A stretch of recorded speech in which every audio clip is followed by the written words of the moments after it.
Captain Lee Woojin stared at the vast darkness of space through the main screen of his ship. The UES Harmony was Earth's newest and best spaceship, built for exploring the galaxy beyond their solar system. For 3 months, they had been traveling through empty space looking for new worlds and maybe other forms of life. "Captain," called Park Min-ho from his station, "I'm getting a strange signal. It's very weak, but it sounds like a distress call." Lee Woojin walked over to look at the readings. "Where is it coming from?" "About 2 hours away at full speed. The signal is breaking up, but I think someone needs help." The captain thought for a moment. They were far from Earth, and their mission was to explore, not to rescue ships. But if someone was in trouble, they had to help. That was the human way. "Kim Ji-ho, can we reach them safely?" he asked his engineer. Kim Ji-ho checked his instruments. "Yes, Captain. Our ship is in good condition. We have enough fuel and supplies. Then set course for the signal. Dr. Choi Hyun-woo, prepare the medical bay. We might have injured people to help." As the Harmony flew toward the distress signal, the crew prepared for whatever they might find. Yoon Dae-hyun checked the ship's weapons just in case. They had never met aliens before, so they didn't know what to expect.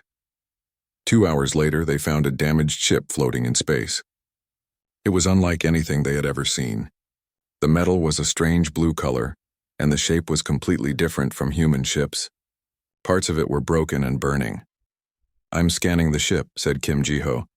"There are life signs inside, but they're very weak. The ship's power is almost gone." "Any signs of danger?" asked the captain. "No weapons that I can see. The ship is barely holding together." Lee Woojin made his decision. "Yoon Dae-hyun, take a team over there. Bring Dr. Choi Hyun-woo and some medical supplies. Be careful, but help anyone who needs it." The rescue team put on their spacesuits and flew over to the alien ship in a small shuttle. When they opened the ship's door, they couldn't believe what they saw. Inside were dozens of females from different alien species. Some looked almost human but with blue skin. Others had features like cats with fur and pointed ears. A few seemed to be made of pure energy, glowing softly in the dark. And some appeared to be water-based creatures with gills and fins. But what shocked the humans most was the condition these beings were in. They all wore metal collars around their necks. Their clothes were torn and dirty. Many had wounds and bruises. They looked like they hadn't eaten in days. "My God," whispered Dr. Choi Hyun-woo. "What happened to them?" One of the aliens, a tall female with silver skin and blue hair, tried to speak. Her voice was weak, but the ship's computer translated her words. "Please, don't hurt us. We'll do whatever you want." "We're not here to hurt you," said Yoon Dae-hyun gently. "We got your distress signal. We came to help." The silver-skinned alien looked confused. "Help you? You want to help us?" "Of course. You're hurt and your ship is damaged. Let us take care of you." Dr. Choi Hyun-woo began checking the aliens for injuries. As he worked, more of them started to talk. The ship's computer translated everything. The silver-skinned one said her name was Lyra. She was from a planet called Celestia. The cat-like female was Kira from the feline worlds. The water creature was Naya from the Aquarian system. The energy being called herself Zephyr. "We were slaves," Lyra explained as Dr. Choi Hyun-woo treated her wounds. "Property of Emperor Vextar, who rules 7 star systems. He buys and sells people like us for work or other things, slaves." Yoon Dae-hyun couldn't believe it. "People actually own other people out here?" "Yes," said Kira, her cat-like ears flat against her head. "It's normal in most of the galaxy. Strong species take weak ones, rich beings buy poor ones. That's how it's always been. We were being moved to a new place when our ship was attacked by space pirates," added Naya, her gills fluttering as she spoke. "The crew ran away and left us to die." "Well, you're safe now," said Dr. Choi Hyun-woo. "We're taking you back to our ship where we can take better care of you."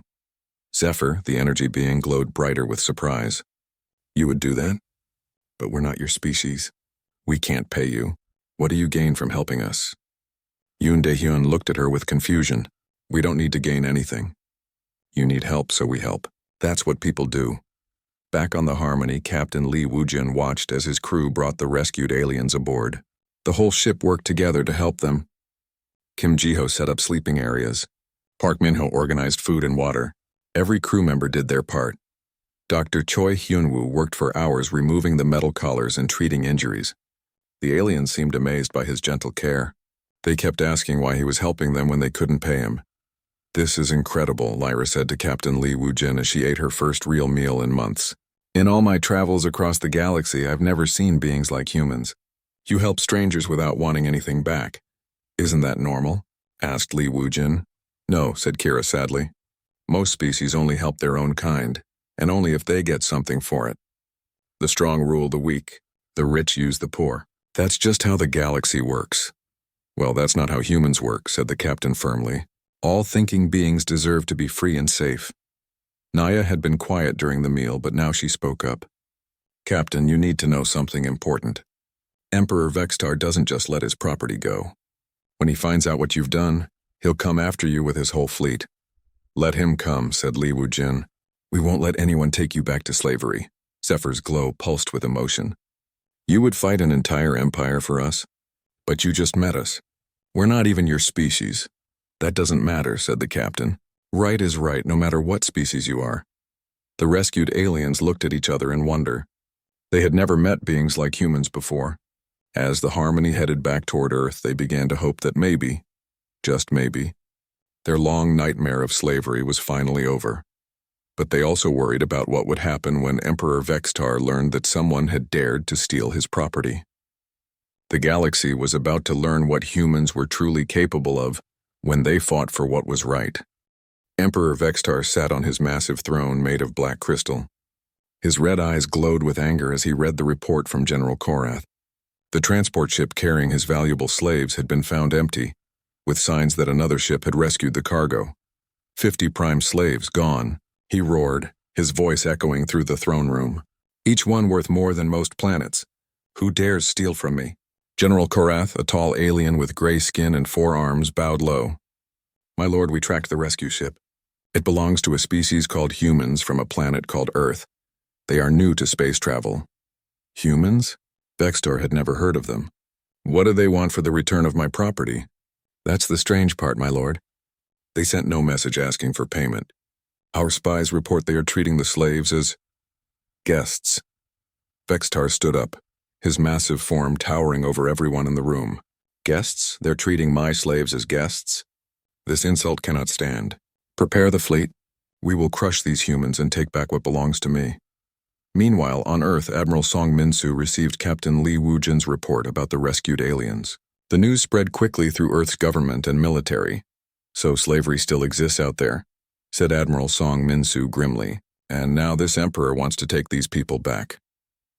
The aliens say his fleet is huge, reported Li Wujin over the communication link.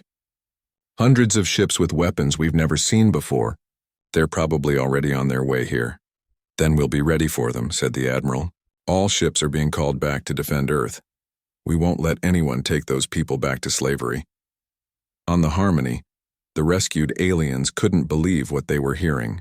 Lyra paced back and forth in the ship's main room. You don't understand, she said to the humans. Vextar's empire controls 7 star systems. His fleet has quantum disruptors that can tear apart entire planets. You can't fight him with just your small fleet. Commander Jang Sungho, who had come aboard to plan Earth's defense, smiled calmly. Maybe we can't match his firepower, but we don't fight like other species. What do you mean? Asked Kira, her cat-like tail swishing nervously. Most space battles we've studied from your people's records follow patterns, explained Kim Jiho.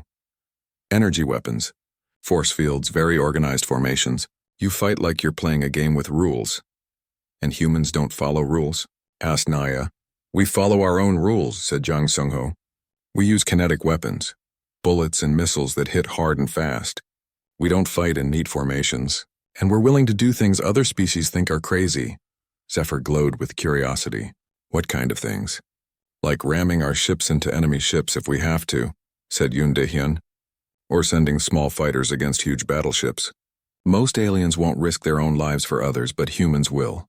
The aliens looked shocked. In their experience, beings only fought hard when defending their own families or planets. The idea of risking everything for strangers was completely new to them. I want to help, said Lyra suddenly. I was a royal guard before I became a slave. I know how Vextar's fleet fights. So do I, added Kira. I was a warrior before they captured me. I can teach your soldiers fighting techniques. Naya spoke up next. I'm a scientist. I can help improve your shields and weapons using our crystal technology. Zephyr's glow brightened. And I can link with your pilots mentally, help them react faster in battle. Dr. Seo Yunmi, Earth's top weapons scientist, was amazed as she worked with Naya. The Aquarian crystals could store and redirect energy in ways human technology couldn't match. Combined with human engineering, they created shield systems stronger than anything the galaxy had seen. "This is incredible," said Dr. Seo Yunmi as they tested the new shields. "Your crystals make our power sources 3 times more efficient. And your human creativity finds uses for them we never thought of," replied Naya. "My people used these crystals for storing water. You turned them into weapons." Meanwhile, Kira was training human marines in combat techniques from across the galaxy. Her feline reflexes and warrior training taught them how to move and fight in ways that would surprise their enemies. "Galactic soldiers fight with honor," she explained as she demonstrated a complex fighting move. "They announce their attacks follow traditional forms. Humans fight to win, not for honor. That will confuse them." Lyra worked with the fleet commanders, sharing everything she knew about Imperial tactics and ship designs. "Vextar always puts his strongest ships in the center," she explained, pointing to a star map. "He surrounds them with smaller ships in perfect formation. His commanders never break formation even when they should." "Good," said Admiral Song Minsu.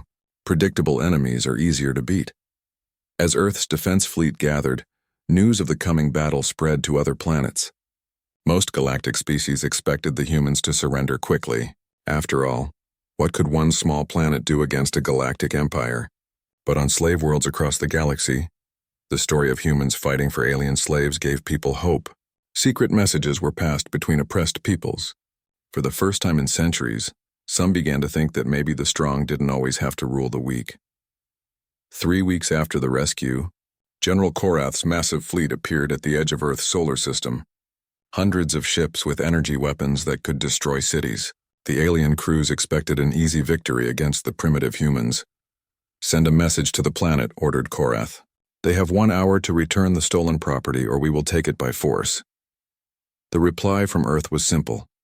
"The people you call property are now free citizens under our protection. If you want them, you'll have to fight for them." Korath laughed. "Foolish humans. You will learn why the galaxy fears Emperor Vextar." But as his fleet moved toward Earth, something unexpected happened. The human ships didn't form neat battle lines like civilized species. Instead, they scattered in all directions, using asteroids and space debris as cover. "What are they doing?" asked Korath's second-in-command. "This isn't how space battles work." "It doesn't matter," said Korath. "Our ships are stronger and our weapons more powerful. This will be over quickly." He was about to learn that humans had their own ideas about how battles should work. On the Harmony, now part of Earth's defense fleet, the rescued aliens watched in amazement as human ships moved in patterns no civilized species would use. "They're going to ram that battleship," said Lyra in shock. "No," said Captain Lee, Wujin with a grim smile. "They're going to do something much more creative than that. The battle for Earth's freedom and the freedom of enslaved beings across the galaxy was about to begin." The space around Earth erupted into chaos as the first shots were fired. General Korath's massive fleet spread out in perfect formation, their energy weapons lighting up the darkness with beams of pure destruction. But something was wrong. The human ships weren't where they were supposed to be. "Where did they go?" shouted Korath as his targeting systems couldn't lock onto the human vessels. The answer came in the form of metal slugs traveling at incredible speed. Human railguns fired chunks of dense metal that punched right through the energy shields designed to stop plasma weapons. 3 Imperial ships exploded before Korath realized what was happening. "Impossible," he roared. "Their weapons are primitive. How are they getting through our shields?" His science officer checked the readings. "Sir, their weapons aren't energy-based.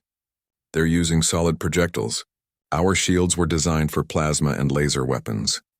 On the human destroyer Lightning, Captain Ryu Jinwook smiled as his railgun scored another hit. "That's the problem with fighting the same way for thousands of years," he said to his crew. "You forget there are other ways to fight." But the human advantage was more than just different weapons.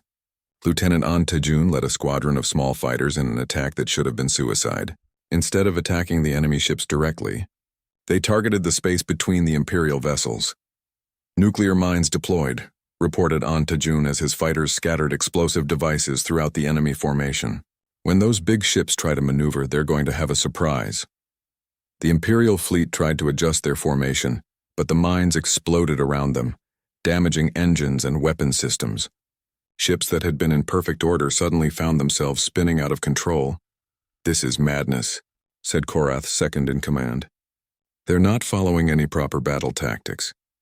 That's because humans don't fight like civilized species," explained Lyra over the communication system. She was now helping coordinate the human fleet from the Harmony. "They fight to win, not to look good doing it." Commander Jang Sung-ho, directing the battle from Earth's orbital station, watched the chaos with satisfaction. "Yoon Dae-hyun, take your ship around to their rear. Kim Ji-ho's team has finished preparing the surprise." What the Imperial fleet didn't know was that humans had been preparing for this battle for weeks. Kim Ji-ho and his engineers had hidden weapons throughout the solar system, missiles disguised as asteroids, railgun platforms that looked like space junk, and mines hidden in the ice rings around the outer planets. "Sir," reported an Imperial sensor operator to Korath, "we're detecting weapons fire from behind us, but there are no ships there." "Impossible. Our sensors would have detected any ships." "They didn't detect our platforms because they're not ships," said Kim Ji-ho with satisfaction as his hidden weapons opened fire. "They're just big guns bolted to rocks." The Imperial fleet found themselves caught in a crossfire. In front of them, human ships darted in and out of cover like angry insects, hitting hard and disappearing. Behind them, hidden weapons emerged from what they thought was empty space. But the humans' greatest advantage was something the aliens couldn't understand: their willingness to sacrifice for others. When the Imperial flagship targeted a transport full of evacuated civilians, Captain Ryu Jinwook didn't hesitate. "All power to engines," he ordered his crew on the Lightning. "We're going to ram them." "Sir, that's suicide," said his second-in-command. "Maybe, but those civilians will live." Ryu Jinwook smiled grimly. "Besides, we're not planning to die. We're planning to do some damage first." The Lightning accelerated toward the massive Imperial flagship, firing everything it had. Just before impact, the crew evacuated in escape pods. The ship's nuclear reactor exploded against the enemy's hull, crippling the flagship and saving thousands of civilian lives. Watching this from his command ship, General Korath felt something he had never experienced before: fear. These humans fought like nothing he had ever seen. They protected beings who weren't even their own species. They sacrificed their lives for strangers. "Pull back to defensive positions," he ordered. "We need to regroup and figure out how to fight these creatures." But the humans weren't done. Dr. Seo Yunmi's new hybrid weapons, combining human technology with alien crystals, began to show their power. Energy beams that could bend around corners, shields that absorbed enemy fire and redirected it back at them, and missiles that could think for themselves. "How are they doing this?" demanded Korath as another of his ships exploded. "Their technology was primitive just months ago." "They're learning from the freed slaves," reported his intelligence officer. "The aliens we were transporting are sharing their knowledge with the humans." "Impossible. Why would slaves help their rescuers? What do they gain?" The answer came from Zephyr, the energy being who was now linked with human fighter pilots. Her empathic abilities allowed the pilots to react almost before enemy weapons fired, dodging attacks that should have been impossible to avoid. "Because humans showed us something we thought was gone from the galaxy," she said over the open communication channel. "Hope." Kira was aboard a human assault ship, leading a boarding party against an Imperial cruiser. Her feline agility and warrior training, combined with human tactics, made her nearly unstoppable. "Surrender and you will be treated fairly," she announced to the alien crew as human Marines secured the ship. "Join us and help free others like you once were." To Korath's amazement, many of the Imperial crew did exactly that. Species that had served the Empire for generations suddenly remembered what freedom felt like. Naya's scientific knowledge had helped Dr. Seo Yunmi create communication devices that could reach across the galaxy instantly. Soon news of the battle was spreading to every slave world and oppressed planet. "The humans are winning," whispered voices in slave quarters across the Empire. "They're actually beating Vextar's fleet." On industrial worlds where beings worked in terrible conditions, on mining planets where families were separated and sold, on research stations where brilliant minds were forced to create weapons for their oppressors, the impossible news spread. Someone was fighting back, and winning. Back in the battle, Korath's fleet was falling apart. His ships were designed to fight in formation against predictable enemies.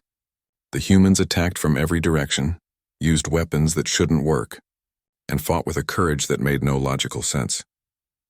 "Admiral," called Park Minho from the Harmony, "we're getting reports from across the galaxy. Slave uprisings on 12 worlds. 3 Imperial supply convoys have been captured by their own crews. The rebellion is spreading." Admiral Song Minsu smiled as he watched the Imperial fleet retreat toward the outer planets. "Good. It's about time the galaxy remembered that freedom is worth fighting for." "Sir," reported Commander Jiang Seung-ho, "General Korath is requesting a communication channel." "Put him through." Korath's image appeared on the screen, his forearms gesturing in what the computer translated as a sign of defeat. "Human Admiral, my Emperor wishes to negotiate the return of his property." "There is no property here," replied Song Minsu firmly. "Only free beings under our protection. If your Emperor wants to negotiate, he can come here himself and talk about ending slavery in his empire. You cannot be serious. You would demand the Emperor himself come to you? Why not? If he wants his people back, he should be willing to discuss it face to face." Korath's image disappeared as he cut the communication. Within hours, sensors detected massive energy signatures heading toward Earth. Emperor Vextar himself was coming, with his personal fleet and his most powerful ships. "Well," said Captain Li Wujin to the rescued aliens on his ship, "looks like we get to meet your former owner." "This isn't over," said Lyra worriedly. "Vextar's personal fleet has weapons that can crack planets, and he'll be furious that mere humans dared to challenge him." "Then we'll just have to be ready for him," replied the captain. "After all, we've come this far. The first battle was won, but the war for freedom was just beginning." 3 days after the first battle, Zephyr made a discovery that changed everything. The energy being had been using her empathic abilities to help heal the emotional wounds of other rescued slaves when she felt something strange in the humans around her. "Captain Li Wujin," she said, her form glowing brighter than usual. "I need to speak with you and the other rescued ones. I found something important." In the ship's main meeting room, Zephyr gathered Lyra, Kira, Naya, and several human officers. Her energy form pulsed with excitement and concern. "When I connect with human minds to help your pilots," she began, "I sense something different about your species. Something I've only heard about in very old stories." "What kind of stories?" asked Dr. Choi Hyunwoo. Naya's gills fluttered with recognition. "Are you talking about the guardian species myths?" "What are guardian species?" asked Captain Li Wujin. Lyra sat forward in her chair. "Ancient legends speak of beings who evolved differently from the rest of us. While most species develop to protect only their own kind, guardian species protect all life. They're said to be able to unite different peoples against common threats." "That's just mythology," said Kira, but her tail was twitching nervously. "Those stories are thousands of years old." "Oh." "Stories say they were destroyed long ago," added Naya. "Hunted down because they were dangerous to established power structures." Zephyr's glow intensified. "But what if they weren't all destroyed? What if one group survived on a distant world, hidden until they were ready? You think humans are this guardian species?" asked Yoon De-hyun. "Think about it," said Zephyr. "You risk your lives for strangers. You fight to free people you've never met. You inspire others to be better than they thought possible. In 3 days, you've started rebellions across 12 star systems." Park Minho had been quiet during the discussion, but now he spoke up. "We've been monitoring galactic communications. The reports are incredible. Entire slave populations are rising up. Imperial crews are switching sides. Some planets are declaring independence." "It's not just the battle," said Lyra slowly. "It's the idea of humans that's spreading. Stories about beings who help others without expecting anything back. Most species have never heard of such a thing. On the other side of the galaxy, Emperor Vextar was discovering the same thing. His intelligence reports painted a picture of an empire coming apart. How is this possible? He raged at his advisors. One small planet defeats one fleet and suddenly my entire empire is rebelling? His chief advisor, an ancient being called Overlord Thane, consulted old records with trembling hands. "My lord, I have found something disturbing in the ancient texts. References to a species that was supposed to have been exterminated eons ago." "What species?" "The prophecies speak of guardians from a blue world who would rise when the galaxy grew too dark. Beings who would unite the scattered peoples against tyranny." Vextar laughed, but there was no humor in it. Prophecies. You believe in children's stories? My lord, these humans match the descriptions exactly. They protect without gain. They inspire without trying. They make others want to be better. And most importantly, Thane paused, his voice dropping to a whisper. They come from a blue world. Meanwhile, on Earth, Wehana was coordinating with rebel groups across the galaxy, using Naya's improved communication technology. The young woman had become the unofficial leader of Earth's resistance coordination efforts. We're getting reports from everywhere, she told Admiral Song Minsu. Former slaves who escaped during the fighting are leading uprisings on their homeworlds. Entire crews of Imperial ships are switching sides. Some planetary governors are declaring independence. How many worlds are involved now? Asked the Admiral. 47 confirmed rebellions. Maybe twice that many in the early stages, and it's spreading faster every day. Dr. Seo Yunmi had been analyzing the patterns of the rebellion with Naya's help. What they found was remarkable. It's not random, she explained to the command staff. The rebellions are following trade routes and communication lines. The story of what humans did is literally traveling from world to world, inspiring people to fight back. But why now? Asked Commander Jang Sung-ho. These beings have been enslaved for centuries. What's different about humans helping them? Because no one ever helped them before, said Lyra simply. In my travels across the galaxy, I never met a single species that would risk their own safety for strangers. The strong always ruled the weak. The rich always used the poor. That was just how things were. Until you came along, added Kira. Humans showed the galaxy that another way was possible, as if to prove their point. A communication came in from a rebel, leader on the mining world of Kepler Prime. The message was transmitted through 17 different relay stations to avoid Imperial detection. This is Rebel Commander Voss speaking for the Free Kepler Alliance. We have successfully taken control of our planet's government and freed all slave workers. We declare our independence from the hegemony and request to join the alliance with Earth. Similar messages were coming in every hour. Worlds that had been oppressed for generations were suddenly finding the courage to fight back. But the most important revelation came when Zephyr decided to test her theory about humans being guardian species. She linked her consciousness with every human on the ship simultaneously, something she had never tried before. What she found in their minds shocked her. "Captain," she said after breaking the connection, "I need to show you something." She projected her memories of the mental link for everyone to see. In the shared vision, they could see what Zephyr had experienced. The minds of humans glowing with an unusual energy pattern that reached out to protect and nurture other forms of life. "This is what I sensed," she explained. "Your brains are literally wired differently. Where other species have survival instincts that focus on their own kind, you have instincts that focus on all life. That's why you can't help yourselves from helping others," said Naya in wonder. "It's not a choice for you. It's what you are." Dr. Choi Hyunwoo looked thoughtful. "That would explain why human parents will adopt children from any species. Why we form bonds with animals. Why we cry when we see strangers suffering. And why the galaxy is responding to you the way it is," added Lyra. "You're awakening something in the rest of us. The desire to be better than we thought we could be." The revelation explained so much. Why humans had bonded so quickly with the rescued aliens. Why their story was spreading across the galaxy like wildfire. Why beings who had accepted slavery for centuries were suddenly willing to fight and die for freedom. But it also explained something else. Why Emperor Vextar was so desperate to stop them. "If this is true," said Captain Lee Woojin, "then we're not just fighting for these rescued people. We're fighting for the future of the entire galaxy.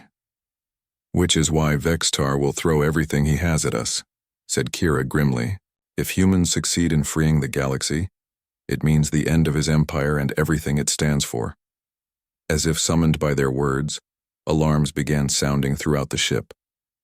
Park Minho's voice came over the communication system. "Captain, we have massive energy signatures approaching the solar system.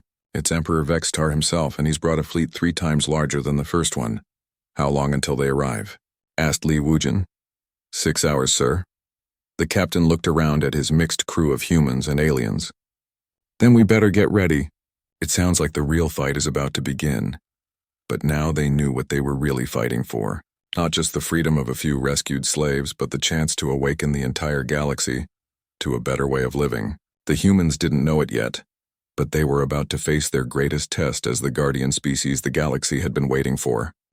Emperor Vextar's personal fleet emerged from hyperspace like a storm of death. His flagship, the Eternal Dominion, was the size of a small moon, bristling with weapons that could turn planets to dust. Around it flew hundreds of his most powerful warships, their crews fanatically loyal to their emperor. Pathetic humans, Vextar sneered from his throne room as he gazed at Earth through the massive view screen. You think your little rebellion matters? I have ruled for 1,000 years. I will crush you and use your bones to decorate my palace. But as his fleet moved toward Earth, something unexpected began to happen. Ships started appearing from all directions. Not just human vessels, but alien ships from dozens of different species. The rebellion that had started with one rescue was now an army. My lord, reported his fleet commander nervously, we're detecting over 300 ships of various designs. Many appear to be our own vessels that have switched sides. Impossible, roared Vextar. My ships would never betray me. But they had. Crews who had served the Empire for decades were joining the humans, inspired by stories of beings who fought for others rather than themselves. Even some of Vextar's own officers had begun to question why they served a master who saw them as property. On the bridge of the Harmony, Captain Li Wu-jin watched the massive enemy fleet with determination. Around him stood his mixed crew of humans and former slaves, now united in a common cause. This is it, he said to his crew. Everything we've fought for comes down to this battle. Sir, reported Park Min-ho, we're getting communications from rebel fleets across the galaxy. They're all moving to join us. How many?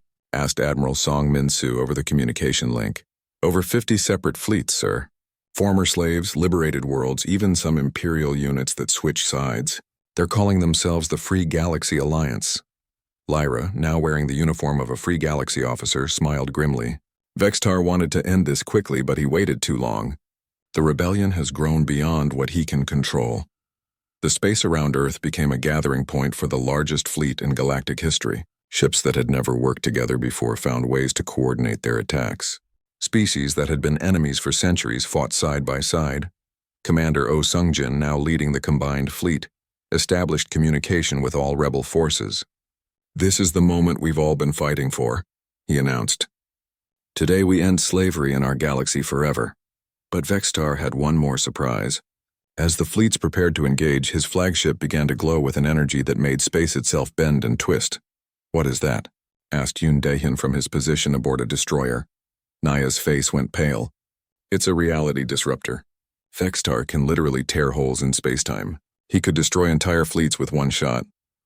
Then we don't let him get the shot, said Kim Ji-ho grimly. His engineering teams had been working on something special, a plan so crazy that only humans would try it. Across the rebel fleet, small ships began accelerating toward the massive Imperial flagship, not to ram it, but to get close enough for their secret weapon to work. All civilian ships evacuate the battle zone, ordered Admiral Song Min-soo. This is going to get dangerous. But many civilian ships refused to leave. On board were former slaves who wanted to help free their people, human families who believed in the cause, and beings from dozens of species who had never experienced freedom before. We're not leaving, announced the captain of a converted cargo ship. If humans can fight for strangers, we can fight for our own freedom. The battle began with Vextar's reality disruptor, tearing a hole in space that swallowed 3 rebel ships instantly. But instead of retreating, the Free Galaxy Alliance attacked from all directions at once. Human tactics had spread throughout the rebel fleet. Ships used asteroids for cover, deployed mines in unexpected places, and attacked with weapons combinations that Imperial forces couldn't predict. Kira led a boarding assault on an Imperial cruiser, her warrior skills and human-trained Marines overwhelming the surprised crew. Surrender and join us, she offered to the defeated aliens. Help us free your own people. Most of them did. Zephyr had linked her consciousness with pilots across the entire fleet, creating a shared awareness that allowed perfect coordination. Ships moved like dancers, each one knowing exactly where the others would be. This is impossible, muttered Vextar as his formations were shredded by the rebel attacks. How can so many different species work together so perfectly? The answer came from Dr. Seo Yoonmi and her team. They had created communication links based on Naya's technology, that allowed instant coordination across the entire fleet. Every ship could share information with every other ship in real time. But the real breakthrough came when Zephyr attempted something that had never been done before. She reached out with her empathic abilities, not just to the rebel fleet but to every being in the Imperial fleet as well. "Feel what freedom means," she broadcast across the battle. "Remember what it was like before you were afraid. Remember what it was like to choose your own path." The effect was immediate and devastating. Across the Imperial fleet, beings who had served the Empire out of fear suddenly remembered why they had originally wanted to explore the stars. Crews began switching sides in the middle of battle. "My lord," reported Vextar's fleet commander, "we're losing ships faster than we can count. Our own crews are joining the rebels. Then I will destroy them all," screamed Vextar. "If I cannot rule the galaxy, no one will." He turned his reality disruptor toward Earth itself, preparing to destroy the planet that had started the rebellion. But he had forgotten about the human fighters that had been moving closer to his ship throughout the battle. Lieutenant An Tajun led the final assault on the Eternal Dominion. His small fighter squadron carried Kim Jiho's secret weapon, devices that could overload the ship's massive power systems from the inside. "This is for everyone who died in slavery," Han Taejun said as his fighter penetrated the flagship's defenses. The overload devices attached to the ship's power core, and Kim Jiho's engineering began to work. But the most important moment came when Zephyr made direct contact with Emperor Vextar's mind. For one terrible instant, she showed him every emotion he had caused across his empire. The fear of families torn apart, the despair of beings worked to death, the hopelessness of children born into slavery. 1,000 years of suffering hit Vextar's consciousness at once. The psychic feedback destroyed his mind, leaving him collapsed on his throne, unable to speak or move. "The Emperor is down," announced rebel forces as they boarded the flagship. "The Empire is leaderless." Without Vextar's iron control, the Imperial fleet fell apart completely. Some ships surrendered immediately. Others tried to escape but were stopped by former slaves who knew exactly where to find them. Within hours, the battle was over. The largest empire in galactic history had been defeated by an alliance of free beings, led by humans who had started by rescuing a few alien slaves. Admiral Song Min-soo stood on the bridge of his flagship, looking out at the mixed fleet of hundreds of ships from dozens of species. "Status report on the galaxy." Wei Hana's voice came over the communication system. "Sir, we're getting reports from everywhere. Over 200 worlds have declared independence. The slave markets are shut down. Entire star systems are forming their own governments based on freedom and cooperation. What about the former Imperial forces? Most are asking to join the Free Galaxy Alliance. They want to help rebuild the galaxy as a place where all beings can be free." Captain Li Wujin joined the conversation from the Harmony. "So what happens now? We never planned to rule a galaxy." "We don't rule it," said Lyra, now representing the newly formed Council of Free Worlds. "We help it learn to rule itself." The rescued aliens had prepared their reward for humanity, and it was indeed beyond imagination. Not gold or technology or territory, but something much more valuable, leadership of a new kind of galactic civilization. "The Council of Free Worlds offers Earth the position of guardian planet," announced Naya formally. "Not to rule over us, but to guide us, to help us remember what we learned from you, that freedom is worth fighting for, and that the strong should protect the weak," added Kira, "and that all beings deserve to choose their own path," said Zephyr. Years later, Captain Li Wujin would stand on the bridge of the first Free Galaxy exploration ship, looking out at stars that now represented hope instead of oppression. The galaxy was still healing from centuries of slavery and war, but it was healing. In the cargo bay of his ship were new species they had just contacted, beings who had never known slavery because the Free Galaxy Alliance had reached them first. They would be welcomed as equals, not conquered as property. The rescued alien women had become leaders in the new galaxy. Lyra commanded the Free Galaxy Defense Force. Naya headed the Science Council that shared knowledge freely among all species. Kira led the peacekeeping forces that protected the weak. Zephyr established the empathic core that helped resolve conflicts without violence. And humanity? They remained what they had always been, guardians who protected all life, now helping an entire galaxy learn that cooperation was stronger than conquest. that freedom was better than slavery, and that the greatest reward for helping others was seeing them become free to help themselves.